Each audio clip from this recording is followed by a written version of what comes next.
हमारे आदमी नवरात्रि का पर्व समापन की ओर है। आप सभी की साधनाएं चल रही होंगी। बहुत सारे लोग गायत्री का अनुष्ठान कर रहे होंगे। कुछ जो दैनिक माला का जाप करते, कभी कोई 3 माला का करता है, कोई 5 माला का करता है। और इस नवरात्रि में हो सकता है वो कुछ माला ज्यादा का जाप कर रहे हों। इन नवरात्रि का पर्व विशेष क्यों माना गया है? यह नवरात्रि का पर्व परिशोधन का पर्व है। यह व्यक्ति के जीवन में आमूलचूल परिवर्तन लाने का पर्व है। इसमें हमें 7 बातें याद रखने की जरूरत पड़ती है। जब आप साधना कर रहे हैं तो इन 7 बातों पर यदि आप ध्यान रखेंगे कि ये 7 बातें जो हम बताने के लिए जा रहे हैं ये आपके जीवन में घटित हुई कि नहीं हुई। और यदि आपने इन चीजों को समझ लिया तो फिर निश्चित रूप से आपकी साधना संपूर्ण रूप से सफल होगी। पहला है, मन का ठहराव आया कि नहीं आया। मन आपका इधर उधर भटक रहा था कि नहीं भटक रहा था। आपने मन के ऊपर विजय प्राप्त की कि नहीं की। दूसरा, समय का अपना महत्व होता है। नवरात्रि में अपना एक अलग ही महत्व होता है साधना करने का। तीसरा, कई बार हम बहुत सारी कामना लेकर के बैठ जाते हैं और जब पूरी नहीं होती तो हमारा मन खिन्न हो जाता है। तो कामना की पूर्ति न होते देख आपके मन में क्या विचार आते हैं।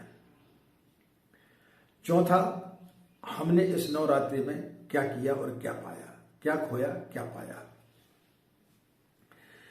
विशिष्ट साधना का महत्व क्या है और दैनिक साधना का महत्व क्या है। व्यक्ति को इन 9 दिनों में 2 प्रक्रियाओं से गुजरना पड़ता है। वो प्रक्रिया कौन सी है वो हम जानेंगे। छठवां है, व्यक्ति को अपने कर्म स्वयं भुगतना पड़ता है। कर्मों से भगवान भी उसे मुक्ति नहीं दिला सकता है। लेकिन जब हम साधना उपासना करते हैं तो उससे हमारे जो संचित कर्म है वो किस प्रकार से कम होते हैं। और 7वां और एक महत्वपूर्ण है कि आपने जो गलतियां पहले की हैं और जिन गलतियों को सुधारने के लिए आपने साधना की, तो ये क्या आपने संकल्प लिया कि हम दोबारा इस प्रकार की गलतियां नहीं दोहराएंगे। तो ये नवरात्रि का पर्व जो है एक परिशोधन का पर्व है। इन चीजों को याद करने का पर्व है, इन चीजों पर चलने का पर्व है, इन चीजों का चिंतन करने का पर्व है। तो एक एक बिंदु को समझने का प्रयास करेंगे। तो चलिए जानते हैं।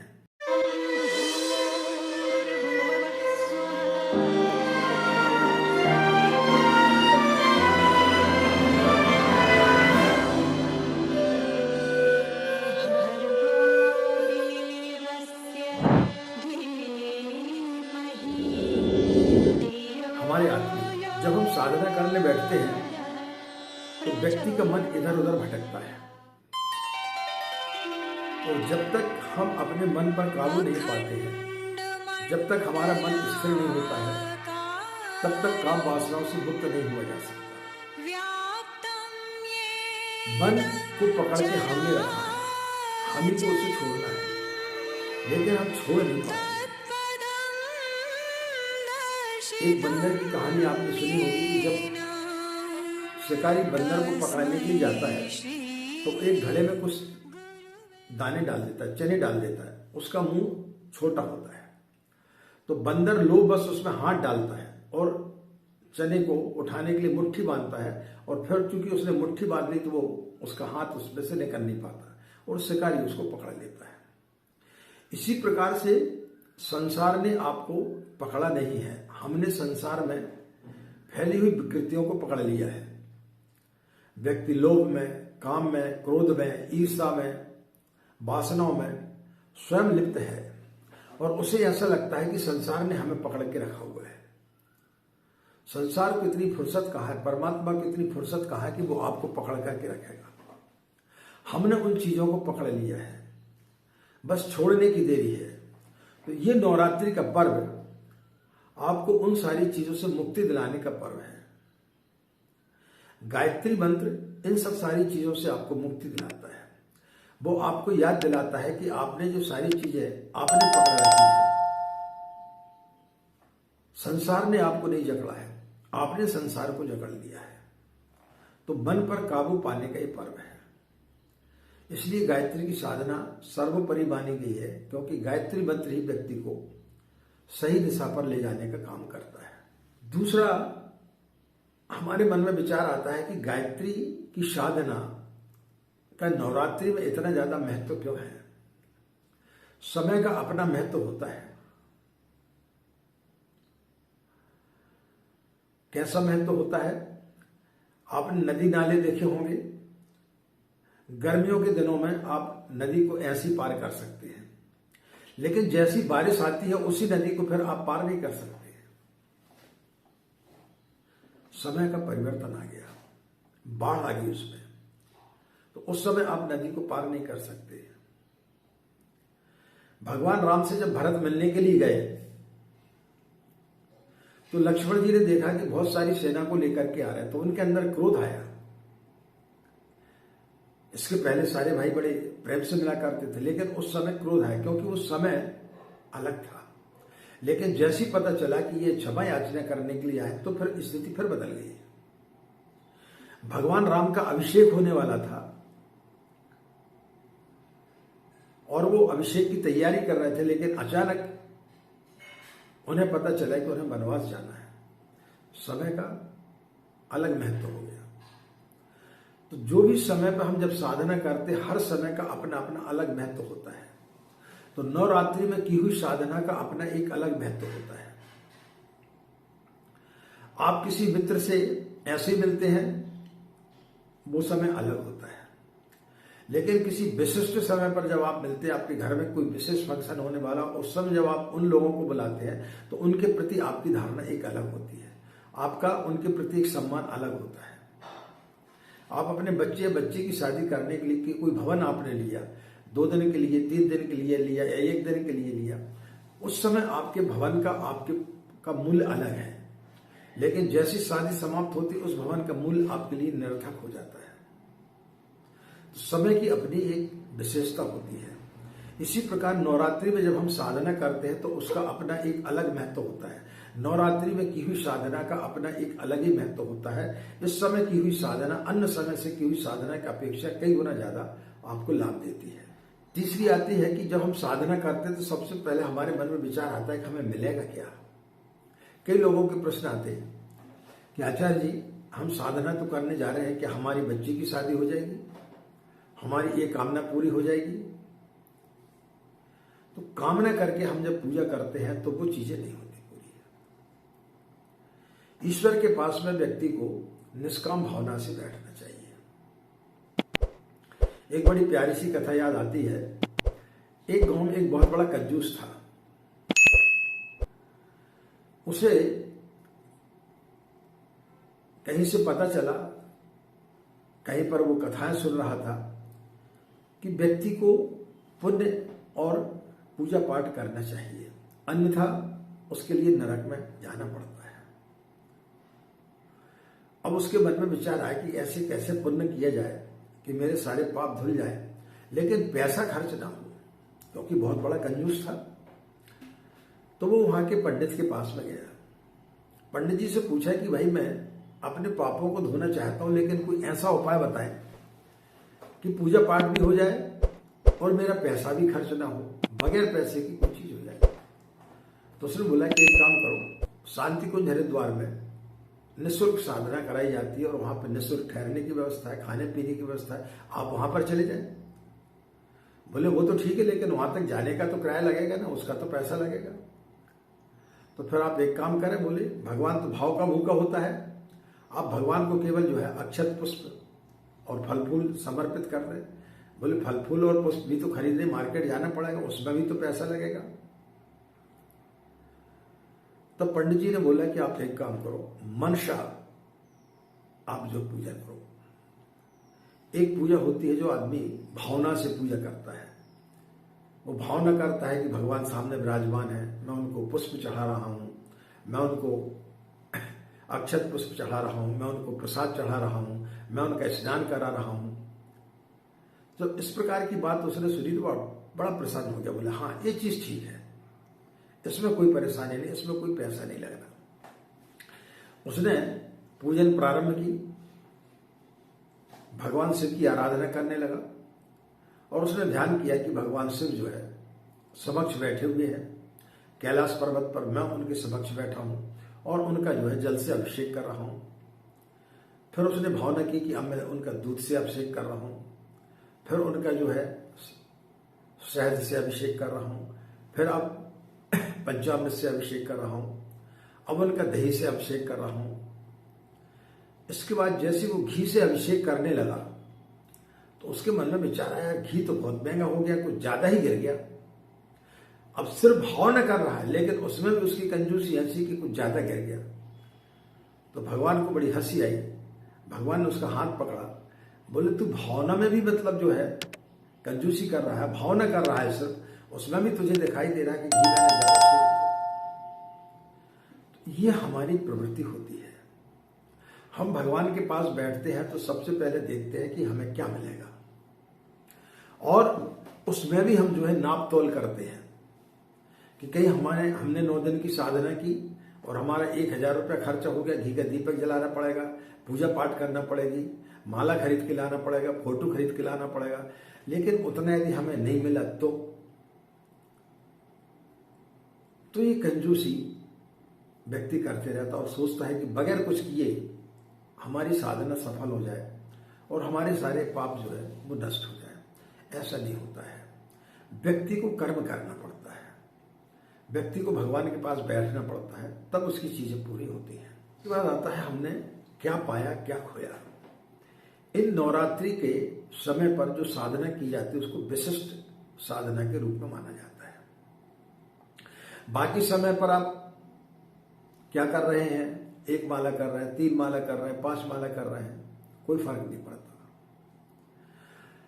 जैसे कि आप अपने जीवन में कभी 9 बजे सो रहे हैं, कभी 10 बजे सो रहे हैं, कभी 11 बजे सो रहे हैं, कभी सुबह 9 बजे सो करके उठ रहे हैं, लेकिन जब आपको किसी विशिष्ट काम के लिए जाना पड़ता है, जब आपको कोई ट्रेन पकड़ना है, एक समय जिसका निर्धारित है कि सुबह 4 बजे आपको ट्रेन पकड़ना है, तो आपको 2 बजे उठना पड़ेगा, जल्दी आपको सोना पड़ेगा, आपके सारे काम आपको पहले करना पड़ेंगे।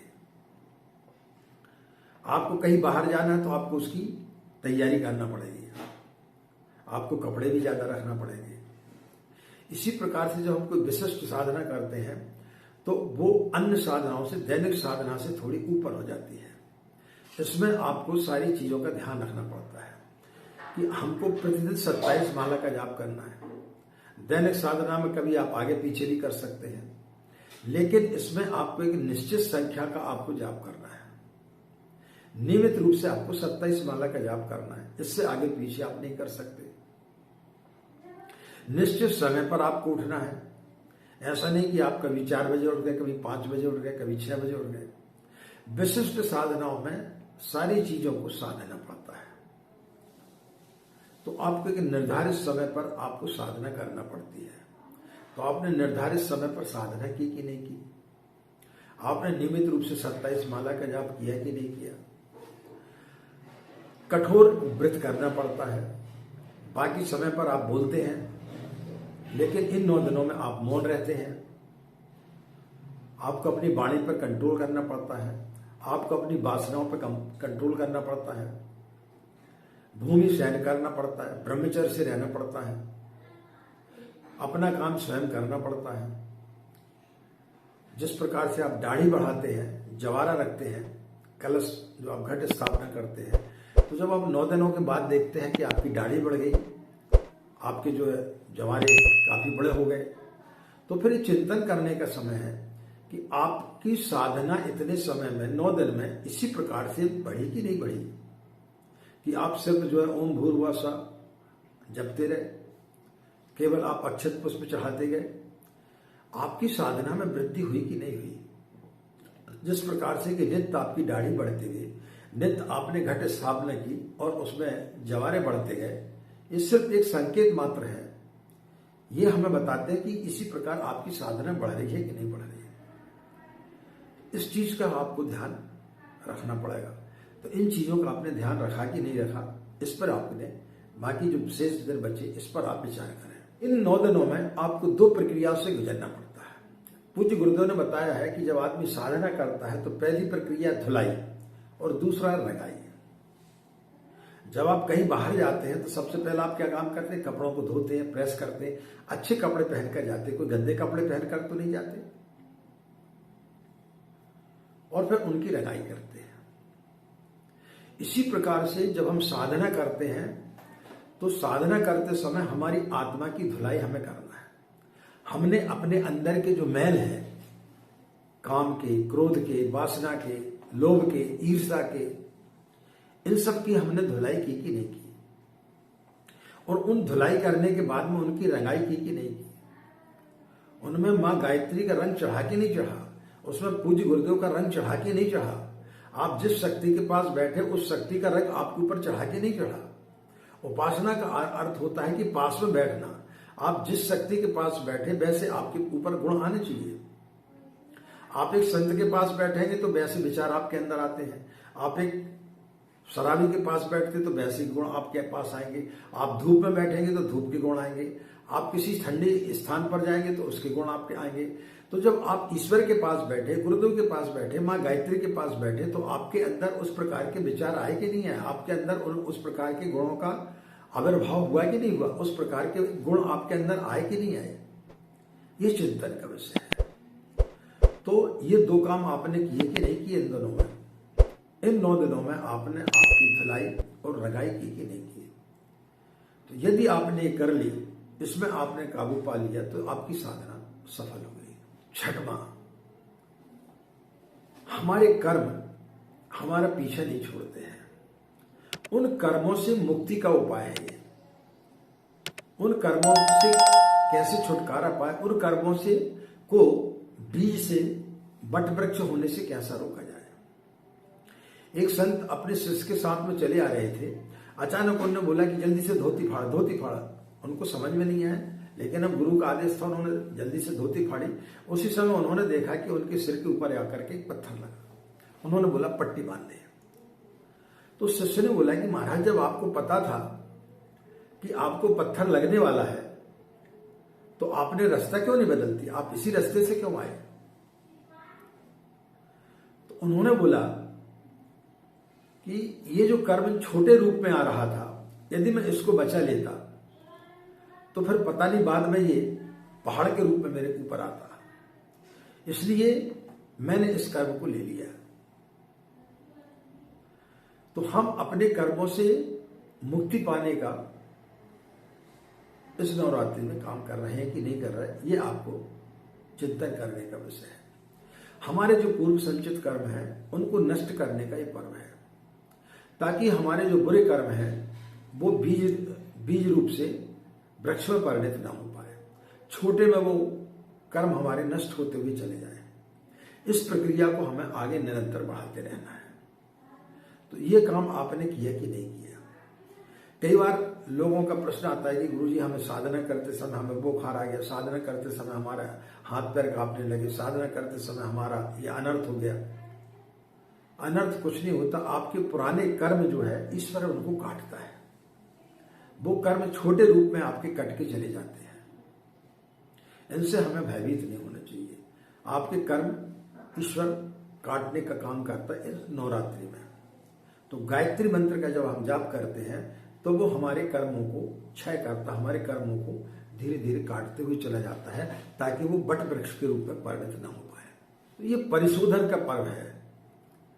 आप कहीं बाहर जा रहे हैं तो गंदे कपड़े पहनकर तो नहीं जाएंगे, अच्छे कपड़े पहन करके जाएंगे, साफ धुले हुए कपड़े पहन करके जाएंगे। और जब आप धुले हुए कपड़े पहन करके जाएंगे तो आपका मान सम्मान भी होगा। लेकिन यदि आप गंदे कपड़े पहन करके जाएंगे, नाले में गिर पड़े, और वही कपड़े पहन करके आप यदि किसी की शादी समारोह में चले जाएंगे तो आप कितने भी बड़े लोग व्यक्ति होंगे, लोग आपके ऊपर उपहास करेंगे। तो इन 9 दिनों में आपने अपने कपड़े को धोया कि नहीं धोया, आपने अपनी आत्मा का परिशोधन किया कि नहीं किया, उस चिंतन का पर्व है ये। आखिरी जो बिंदु है वो हम दोबारा इस प्रकार की गलती नहीं करेंगे। कैसी? कि जब आप 9 दिनों के बाद में जब अपने दोस्तों से मिलेंगे, परिवार से मिलेंगे, समाज के समक्ष जाएंगे तो आप कुछ दूसरे ही व्यक्ति नजर आएंगे। जैसे आपको कहीं बाहर जाना, आपको शादी में जाना, तो आप बढ़िया कपड़े पहन करके जा रहे हैं ताकि लोग आपको देखें। तो इन 9 दिनों के बाद में आपने जो अपनी आत्मा का परिशोधन किया, आत्मा को साफ किया, उसकी धुलाई और रंगाई की है, तो इससे आपकी छवि बदलेगी, आपका व्यक्तित्व बदलेगा। तो आपको हमेशा याद रखना है कि हमारे कपड़े दोबारा गंदे ना हो। आपने जो सुबह कपड़े पहने, शाम को वो गंदे हो जाते, तो आप उनको उतार करके फिर दूसरे दिन दूसरे कपड़े पहनते हैं। तो इसी प्रकार से हमारी आत्मा का परिशोधन हमेशा होते रहे, फिर हमें नित्य जो है गायत्री की साधना करना है और ये विचार करना है, ये चिंतन करना है कि कहीं हमारी आत्मा का जो शरीर है कहीं मैली तो नहीं हो रही है। उसकी धुलाई आपको निरंतर करते जाना है। तो जिस दिन आप उस आत्मा की धुलाई को निरंतर करते चले जाएंगे तो निश्चित रूप से आपके अंदर की जो वासना है वो धीरे धीरे मुक्त होते हुए चली जाएंगी और आप उस मन से मुक्त हो जाएंगे। आपको समझ में आ जाएगा कि मुट्ठी पर तो हम ही ने बांधी थी इन चीजों को, जिस प्रकार से कि बंदर ने अपनी मुट्ठी में बांध लिया। लेकिन हम क्या काम करते हैं, ईश्वर से पता नहीं छोटी छोटी सी चीजें मांगते रहते। एक छोटी सी कहानी के बाद अपनी बात को समाप्त करूंगा। एक राजा एक बार जंगल में शिकार करने के लिए गया। शिकार करते करते वो भटक गया। कुछ दिन तक वो वहां पर घूमता रहा, भूखा प्यासा था। अचानक एक किसान की कुटिया दिखी, उसमें जाकर के उसने विश्राम किया। दूसरे दिन जब वो वहां से आने लगा तो वो किसान बाहर तक आया और उनको रास्ता दिखाई कि आप इस रास्ते से जाएंगे तो अपने आप राज्य में पहुंच जाएंगे, कहीं कोई दिक्कत नहीं जाएगी। राजा को उसके ऊपर दया आई कि भाई इसने मेरी इतनी सेवा की, इसने मेरे संकटों, मेरे प्राणों को बचाया, मेरी रक्षा की इस जंगल में, तो मेरा भी कर्तव्य बनता है किसी कुछ दूं। तो राजा ने बोला कि भाई तू कुछ मांग। तो बोला अभी तो मेरे पास मांगने के लिए ऐसा कुछ नहीं है। तो राजा ने बोला ठीक है, याद रखना मैंने तेरे को वचन दिया है, तेरे जब भी इच्छा हो, जब भी तेरे को लगे कि हाँ ये चीज मुझे मांगना है, तो कभी भी मेरे दरबार में जाना, तेरे को वो चीज मिल जाएगी। 3 साल बाद वो किसान राजमहल पहुंचा। राजमहल में दरबार लगा हुआ था। किसान जैसे पहुंचा, राजा उसे पहचान गया कि ये वही किसान है जिसने मेरे प्राणों की रक्षा की थी। तो उसने उस किसान को बोला कि भाई मैं आपको पहचान गया हूं, बोलो क्या मांगना चाहते हो, आज क्या मांगने आए हो। तो बोले महाराज 3 साल से मेरी कद्दू की फसल बहुत अच्छी हो रही थी, इस साल मेरी कद्दू की फसल ठीक नहीं हुई, आप मुझे एक कद्दू दे दें। राजा को बड़ा आश्चर्य हुआ। उसने बोला कि भाई तुम चाहते तो राजपाट पूरा मांग सकते, तो मैं तुमको पूरा राजपाट दे देता क्योंकि मैंने तुम्हें वचन दिया था, लेकिन तुम कद्दू मांग रहे। यही हमारी मानसिकता है। हम भी जब साधना करते हैं तो साधना करते समय हम बड़ी छोटी छोटी सी चीजें मांगते हैं। कोई नौकरी मांग रहा है, कोई पद मांग रहा है, कोई प्रतिष्ठा मांग रहा है, कोई इस लड़की से शादी हो जाए, कोई बोलता है इस लड़के से शादी हो जाए। बड़ी छोटी छोटी चीजें मांगते हैं। हम ये नहीं सोचते कि हम उस परम सत्ता के पास में बैठे हुए हैं, तो इस परम सत्ता से हम मांगे क्या। उस परम सत्ता से उस चीज को मांगे जिससे कि हमारा जीवन में आवागमन से हमें मुक्ति मिल जाए, हमारे सारे कुसंस्कार धुल जाए और हम एक विशिष्ट व्यक्ति बन जाए। भगवान राम, भगवान कृष्ण, बुद्ध, महावीर, ये भी तो मनुष्य रूप में ही इन्होंने जन्म लिया था, लेकिन इन्होंने ईश्वर से बहुत ऊंची चीजें मांगी। हम छोटी छोटी चीजें मांगते रहते हैं और जब वो चीजें प्राप्त नहीं होती तो हमारा मन खिन्न हो जाता है और हमें लगता है कि हमारी साधना सफल नहीं हुई। तो मित्रों, इन 7 सूत्रों को, 7 बिंदुओं को इन साधना काल में आप विचार करेंगे और साधना के बाद में अपने इस सूत्र को याद रखेंगे कि हमारी धुलाई और रंगाई हो चुकी है, अब हमें इस पर अटक रहना है और इसी प्रकार हमें अपने कपड़ों को नित्य जो है, जिस प्रकार आप ऑफिस जाते नित्य नए कपड़े पहन करके जाते, अच्छे कपड़े पहन करके जाते, धुले कपड़े पहन करके जाते हैं, इसी प्रकार से आपको नित्य अपने आत्मा की धुलाई करना, उसकी रंगाई करना है। तो निश्चित रूप से आपकी गायत्री साधना सफल होगी। इन्हीं कामनाओं के साथ में कि आपकी गायत्री साधना सफल हो आप सभी के अंदर बैठे परमात्मा को हमारा प्रणाम। हमें आज्ञा दें। नमस्कार। ओम शांति।